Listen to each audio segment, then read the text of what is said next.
மலேசியாவில் உள்ள வங்காளதேசிகள் மத்தியில் பயங்கரவாத போதனைகளையும் சித்தாந்தங்களையும் பரப்பி வந்த வங்காளதேச பயங்கரவாத கும்பலின் நடவடிக்கைகள் முற்றாக செயலிழக்க செய்யப்பட்டு விட்டதை போலீசார் உறுதிப்படுத்தினர். கடந்த ஏப்ரல் மாதம் முதல் போலீசாரால் மேற்கொள்ளப்பட்டு வந்த ஓர் ஒருங்கிணைக்கப்பட்ட நடவடிக்கையை தொடர்ந்து அத்தகைய நடவடிக்கைகளில் ஈடுபட்டு வந்த வெளிநாட்டு பயங்கரவாத கும்பலின் அனைத்து உறுப்பினர்களும் தற்போது கைது செய்யப்பட்டு தடுத்து வைக்கப்பட்டிருப்பதாக புக்கிட்டமான் சிறப்பு பிரிவு இயக்குனர் டத்தோ அமாட் ரம்சான் தாவூட் தெரிவித்துள்ளார். ஆட்சியை தொடர முடியாத அளவுக்கு பொதுத் தேர்தலில் அம்னோ தோல்வி அடைந்த பின்னர் அதை விட்டு ஓடியவர்கள் மீண்டும் கட்சிக்கு தேவையில்லை என்றும், மாறாக எந்த காலகட்டத்திலும் விசுவாசமாக இருக்கக்கூடிய உறுப்பினர்கள்தான் அம்னோவுக்கு தேவை என்றும் அதன் தலைவர் டத்தஸ்ரீ டாக்டர் அமாட் ஜாகிர் ஹமீடி தெரிவித்துள்ளார். இதற்கு முன்னர் அம்னோ 22 மாதங்களாக எதிர்க்கட்சியாக இருந்தபோது அதிகமான தலைவர்கள் கட்சியை விட்டு வெளியேறி இருந்தனர் என்றும் துணை பிரதமருமான அவர் குறிப்பிட்டுள்ளார். சிறு சோதனைதான், ஆனால் ஓடிவிட்டார்கள். இதற்கு முன்னர் சோதனைகள் பல வந்தபோது தலைவர்கள் தொடர்ந்து கட்சிக்கு விசுவாசமாகவே இருந்தார்கள். தோல்வியை சந்தித்த பின்னர் பல்வேறு அனுமானங்களால் நாம் சோதிக்கப்பட்டோம். அம்னோவுக்கு சொந்தமான சொத்துகள் பறிக்கப்பட்டதும் வங்கிக் கணக்குகள் முடக்கப்பட்டதும் அவற்றில் அடங்கும் என்று ஜாகித் குறிப்பிட்டார். இதனால் பல அம்னோ தலைவர்களும் தாமும் பல்வேறு சோதனைகளுக்கு ஆளானதாகவும் அவர் குறிப்பிட்டார். எனினும் மக்கள் அம்னோவை தற்காத்தனர். அதிக அறிவுடையவர்கள் நமக்கு தேவையில்லை. அவர்களால் நமக்கு பிரச்சனைதான். வசதி படைத்தவர்களும் நமக்கு தேவையில்லை. ஆனால் கட்சிக்கு விசுவாசமான மற்றும் நம்பகமான உறுப்பினர்கள்தான் நமக்கு தேவை என்று ஜொகூர் பத்து பகாட்டில் உள்ள ஸ்ரீ காடிங் அம்னோ தொகுதி கூட்டத்தை நேற்று துவக்கி வைத்து உரையாற்றிய போது ஜாகித் இதனை தெரிவித்தார். கட்சியின் கட்டுப்பாட்டை கைப்பற்றுவதற்கான ஒரு திட்டமிட்ட சதி பிரச்சார முயற்சியில் அம்னோவில் உள்ள ஒரு தரப்பு ஈடுபட்டு வருவதாக அக்கட்சியின் மூத்த தலைவர் ஒருவர் குற்றம் சாட்டியுள்ளார். கட்சி தலைவர் டத்தஸ்ரீ டாக்டர் அமாட் ஜாகிர் ஹமீடி மற்றும் துணைத் தலைவர் டத்தஸ்ரீ முகமது ஹசான் ஆகியோருக்கு இடையில் சண்டையை மூட்டிவிடும் அண்மைய முயற்சிகளும் அதில் அடங்கும் என்று அவர் குற்றம் சாட்டியுள்ளார்.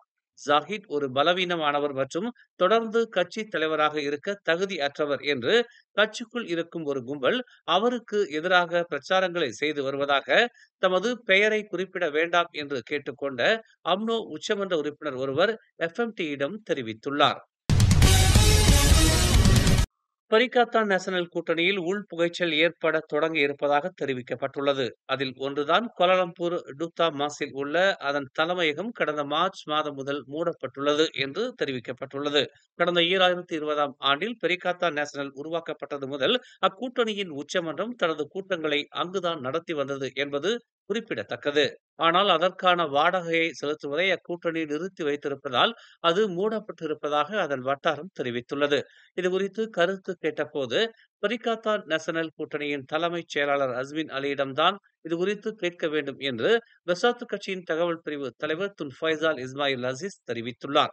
இது நிர்வாக விவகாரத்துடன் தொடர்புடையது என்றும் மேல் தகவல்களுக்காக அஸ்மினுடன் தான் தொடர்பு கொள்ள வேண்டும் என்றும் அவர் தெரிவித்துள்ளார். கோலகங்சார் மாவட்ட போலீஸ் குடியிருப்புக்கு அருகில் நிகழ்ந்த சம்பவத்தில் மூத்த தம்பதியர் பயணித்த கார் ஒன்று கடையை மோதியதில் இளநீர் வியாபாரி ஒருவர் காயமுற்றார். நேற்று காலை 11:30 மணிக்கு நிகழ்ந்த இச்சம்பவத்தில் புரோட்டான் சாகா காரிலிருந்து சம்பந்தப்பட்ட 73 மற்றும் 69 வயதுடைய அந்த மூத்த தம்பதியரும் காயமுற்றதாக பேரா மாநில தீயணைப்புத்துறை நடவடிக்கை பிரிவு துணை இயக்குனர் சபா ரோட்ரி நோர் அமாட் தெரிவித்தார். புரோட்டான் சாகா கார் 49 வயதுடைய பெண்ணின் கடையை மோதுவதற்கு முன்பே சாலையோரத்தில் நிறுத்தி வைக்கப்பட்டிருந்த ஹோண்டா சிட்டி ரக காரை மோதியிருக்கக்கூடும் என்று நம்பப்படுகிறது. இதில் அம்மூவரும் சிக்கிக் கொள்ளவில்லை. அவர்களுக்கு பொதுமக்கள் உதவி செய்து ஆம்புலன்ஸ் மூலம் மருத்துவமனைக்கு அனுப்பப்பட்டனர். அதோடு இதர யாரும் பாதிக்கப்படாமல் இருப்பதை உறுதி செய்ய சம்பவம் நிகழ்ந்த இடத்தில் கண்ணோட்டமிடப்பட்டதாக செய்தியாளர்கள் மத்தியில் அவர் தெரிவித்தார். சீனாவைச் சேர்ந்த 3 பெண்களில் ஒருவர் போலி 100 ரிங்கிட் பண நோட்டுகளை பயன்படுத்தி தங்கள் 8700 ரிங்கிட் ஹோட்டல் பில்லுக்கு பணம் செலுத்தியதை அடுத்து அவர்கள் போலீசாரால் கைது செய்யப்பட்டனர். 18 முதல் 47 வயதுக்குட்பட்ட பெண்கள் கள்ளப்பணத்தில் ஈடுபட்டுள்ள ஒரு கும்பலின் முகவர்கள் என்று நம்பப்படுவதாக டாங்வாங்கி காவல்துறை தலைவர் சுலைஸ்மி அஃபண்டி சுலைமான் தெரிவித்தார்.